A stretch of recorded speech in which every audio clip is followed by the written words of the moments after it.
Една жива легенда. Една Мини Иванова, без която и... Не може да ми откажеш. Предупредихте да се обличеш празнично. Така.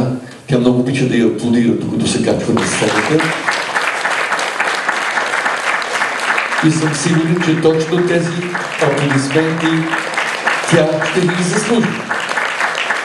Аз искам първо човек да бъде здрав.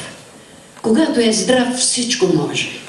Поправят се и грешки, правят се грешки, пише се хубаво. Приятели, живееш, съществуваш. Имам си една руска песен, която много си обичам, казва се "Сосница".